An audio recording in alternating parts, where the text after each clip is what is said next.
Salut, bon après-midi. Mon nom est Chantal Roberge-Dupuis. Il est présentement 13h16. Donc, on est le 9 mars de l'an 2022. Je suis à la capitale de Québec. Je me présente rapidement. Je suis une femme de 54 ans. Je suis infirmière. Je suis aussi éducatrice en garderie, psycho-éducatrice. Je suis spécialisée avec les soins de la famille, c'est-à-dire que j'ai principalement travaillé en fait, je suis entre autres urgentologue, c'est mon département préféré, donc j'ai fait beaucoup d'urgences. Puis j'ai beaucoup travaillé aussi à la salle d'accouchement pouponnière postpartum, puis intermédiaire, soit pouponnière intermédiaire. Pas intensif, c'est pas du tout la même chose. J'ai pas la formation pour travailler au soin intensif, j'ai pas la formation des moniteurs. Donc, je le dis comme ça là, parce que il faut expliquer, hein. Quand on suit un cours, après ça, c'est pas terminé. Il y a des spécialisations qui sont offertes par les centres hospitaliers. Donc, j'ai été choisie à l'époque pour octroyer une bourse. Donc, je pense que c'était en fait, c'est une bourse, mais on dit pas bourse, on dit le temps d'orientation, mais c'est de l'argent, c'est une bourse pour être orientée à la salle d'accouchement. Donc, parce que je suis toute petite, puis je pense que c'est assez agréable là, pour une maman, un papa, puis un bébé, de voir une toute petite infirmière, une petite souris. Donc, je suis spécialisée, entre autres, pour la famille, puis en pédiatrie aussi. Mais sur l'équipe volante. Donc, il faut spécifier parce qu'on dit je suis là, sinon il n'y a personne. OK? Je suis l'équipe volante, je suis là, il y a quelqu'un.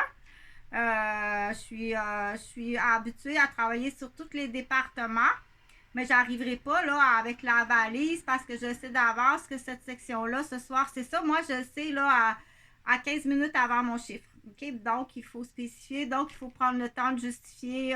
Donc, c'est beaucoup plus. Donc, le travail de l'infirmière sur l'équipe volante, on appelle ça équipe volante, mais pour certaines personnes ou certains lieux, où ça va porter un autre nom que l'équipe volante. Parce que l'équipe volante entend le mot vol. Puis pour quelqu'un juste dire ah, j'entends vol, elle a volé et puis elle travaille plus comme infirmière. Non, non. Sur l'équipe volante, c'est que je suis apte à soigner toutes les spécificités de tous les départements, de toutes les maladies. Donc, ça prend une très grande capacité d'adaptation dans le sens que c'est une nouvelle équipe à tous les soirs, c'est un nouveau département, c'est des nouveaux patients, c'est des nouveaux médecins, c'est des nouvelles familles. Donc, si tu pensais me faire craquer, tu es vraiment mal informé, tu me connais très mal, ou tu es très mal informé parce que oui, il y a de l'acharnement, mais d'où arrive l'acharnement, je ne sais pas. Là, je vais parler d'un programme qui existe à la ville de Québec, à la capitale de Québec. Donc, ça fait tout près de. Ça fait 34 ans que je travaille en santé et en éducation. Donc, puis je suis à l'international. Lors de mon cours d'infirmière, j'ai été sollicitée pour m'occuper de dossiers spécifiquement, moi et deux autres collègues. Donc, on a travaillé, on a fait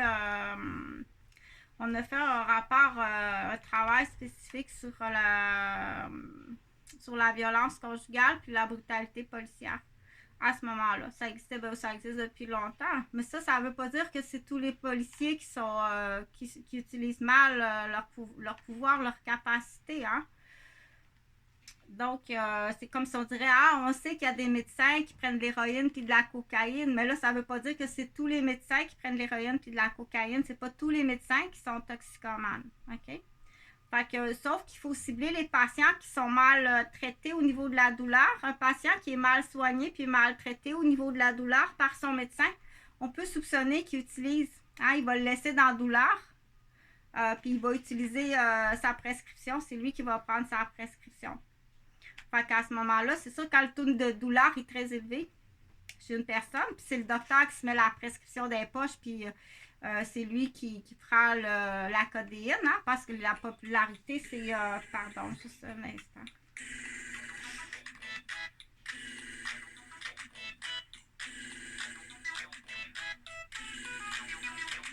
Voyons, comment est-ce qu'il arrive? J'ai ben de la misère avec ça. Oui, allô?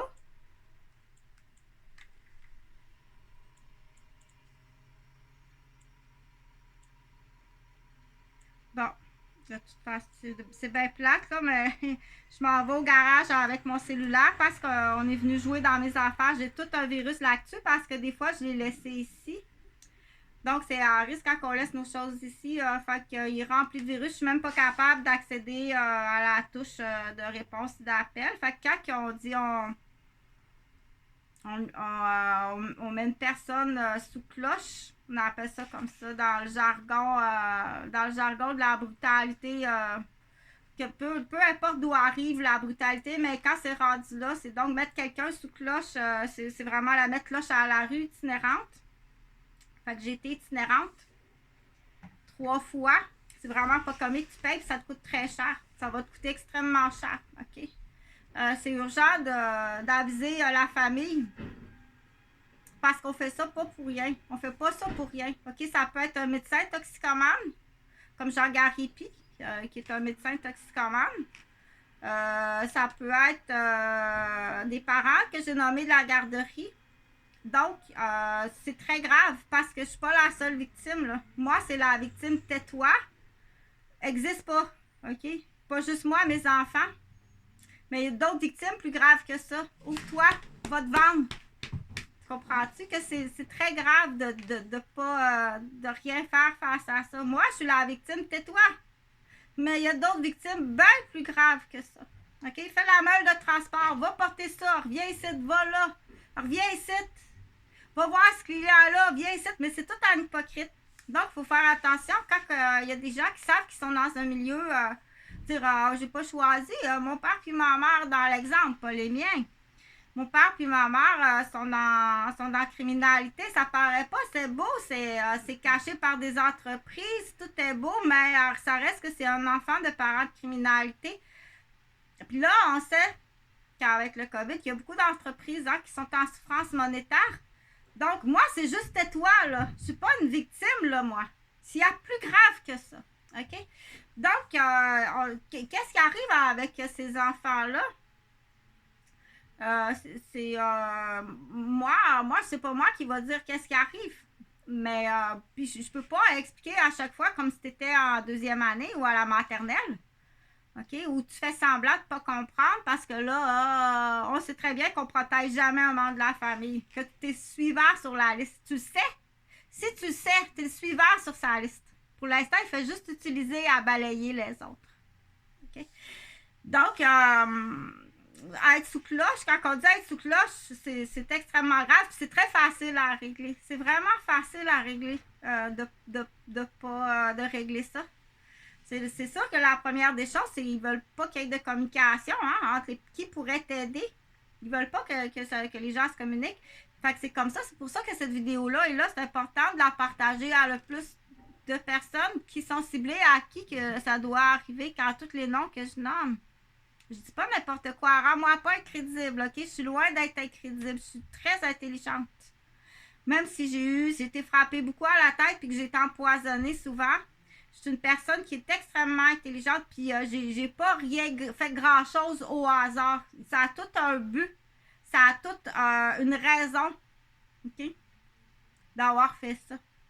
C'est urgent de procéder. C'est vraiment urgent de procéder, dire pour protéger. Déjà que d'être sous silence puis de vivre en cloche, c'est vraiment pas drôle d'être la fille clochette, là. OK? Des fois, il faut faire attention parce que des gens, il y a des belles foufounes, là, des belles boutiques, des fois, que c'est la femme d'un haut criminel qui c'est juste sa caisse là, pour blanchir de l'argent là, de gros réseaux d'héroïne puis de cocaïne. OK? Il faut être très prudent. Quand on sait ces choses-là, qui est ciblé, qui est à risque, c'est les professeurs d'école, les éducatrices, les infirmières, les médecins. Okay? C'est les gens qui sont le plus à risque. Ou ceux qui travaillent dans le public, dire ben regarde, moi je connais ça, ça fait plusieurs fois, là, je suis capable de cibler dans le langage, dire on en a des dossiers. Là. Il y a des gens, on dit tu peux aller chercher tes équivalences. Je veux pas que tu travailles dans le vide. Va chercher des équivalences, passer des examens d'équivalence, demande de l'aide, dire je suis illettré. Il y a des gens qui sont illettrés, hein? Ou c'est rendu trop compliqué, mais il y a d'autres choses que je suis capable, je le sais, dans l'exemple. OK? Donc, entre autres, dans les plans, quand quelqu'un planning là, de faire taire, admettons, un professeur de la maternelle, surtout à la maternelle, parce que là, l'enfant a 5 ans, puis il va faire des dessins. Oui, on regarde les dessins. Pas moi, je ne suis pas spécialiste dans ça du tout. Mais les professeurs sont spécialisés dans ça. Donc, quand il y a des familles qui sont ciblées, je pense qu'il peut y avoir des régions où est-ce qu'il faut vraiment aller voir qu'est-ce qui se passe dans ces écoles-là. Puis c'est pas nécessairement des régions éloignées qui semblent pauvres, mais ça peut être des régions très richidistes, là, comme le Fontainebleau. Pour m'avoir fait dire par un policier que 60% des personnes qui vivent au Fontainebleau, à Blainville, sont dans la haute criminalité. 60%. C'est pas toujours beau, les gros châteaux, là. Fait que sûrement qu'à Québec, le Fontainebleau de Québec doit exister quelque part. Donc, qu'est-ce qui arrive? Là, ça consomme là, présentement. Je sens tout de suite, là. Bon. Donc, il y a un programme, je vais parler de ne pas tomber dans le désespoir, dire bon sang, qu'est-ce qui arrive? On dirait, tu fais exprès ou ça fait partie d'une forme de brutalité policière? De donner des étiquettes pour serrer la corde au cou monétairement, mais c'est pas juste le porte-monnaie que tu sers monétairement. Tu connais pas tout d'une famille. OK? Tu connais pas tout d'une famille. C'est pas juste le serrer monétairement, là, puis... Parce que ce côté vicieux-là existe chez l'abus policier. Tu peux le serrer ici bien plus que tu penses en faisant ça. Chez des jeunes, là, de 25, 30 ans. Si tu penses faire de l'argent comme si tu es actionnaire en santé mentale de médicaments, réfléchis comme faut. T'es-tu sûr que tu n'as pas occasionné des suicides? OK? Parce que tu connais pas toute la vie. Les vies des gens, ça, c'est vraiment un gros déficit, là. On en a du gorille à cul fendu, là. Je comprends même pas que tu travailles là-dedans. Je comprends même pas que tu travailles là-dedans. OK? Donc, il y a un programme qui s'appelle Impact à Montréal. Ça s'écrit IMPAC parce que je veux pas que tu te sentes étouffé par des étiquettes que tu n'es pas capable de payer. Puis si tu demandes à ton père, tu vas te faire battre moralement. Puis tu sais que tu es rendu là. Parce que ça peut être un début des policiers.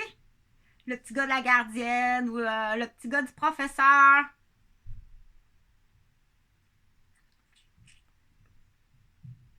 Donc, ça s'appelle Impact. Paye-le pas ton ticket. Paye-le pas parce que, justement, on veut en connaître des faces de gorille, puis des noms de gorille, puis des numéros de gorille. Paye-le pas ton ticket. De toute façon, moi, j'arrive à un ticket, là. Flânage dans un portique en état d'ébriété. Hé! J'ai couché 4 jours et nuits dans un portique à attendre ma paye d'infirmière. Explique-moi ça. Vous allez toutes perdre vos postes. Fait qu'on encourage les recrues à rentrer. Je vais toutes te les nommer. J'arrive au ticket, c'est 2 hommes qui m'ont donné ça. Ils m'ont donné un coup de pied, puis ils m'ont laissé là avec un ticket. Pourtant, c'est pas les places qui manquent à Québec là, pour qu'est-ce qui arrive, madame. Madame, êtes-vous correct? Mon Dieu, tu veux la belle petite femme, toi, inquiète-toi pas qui me connaît. Je veux savoir si, avant de vivre à Québec, où est-ce qu'il restait cet enculé-là. J'arrive, c'est même pas son nom qui est sur l'étiquette, c'est le nom de 2 femmes. C'est 2 hommes qui m'ont donné cette étiquette-là. Parce que quand je les ai vus, j'ai fait, voyons, on dirait Stéphane Brizard avec Stéphane Romain, mais ça se ressemble, mais il avait l'air à bien s'aimer aussi, les 2 moineaux. Parce que moi, pour connaître les visages, tu prends les visages, ben, tout le monde fait ça. Mais qu'est-ce qu'une infirmière fait là? Je suis pas en état d'intoxication du tout, là. J'ai une commotion cérébrale puis j'ai une pneumonie. J'ai été chassée par ma famille. Tu payes. C'est la prison qui t'attend. Je pense que ça fait 4 fois qu'on vous finance. Mon père vous a financé, j'avais 8 ou 9 ans. Il est allé financer, il a passé par en face de la prison Saint-François. Il y a une banque, là, la nationale, qui est une banque de l'armée. Il est allé faire un transfert d'argent, puis il vous a refinancé. En plus que vous voliez l'argent des grands-parents. Ça fait 4 fois qu'on vous finance. Puis que vous nous détruisez.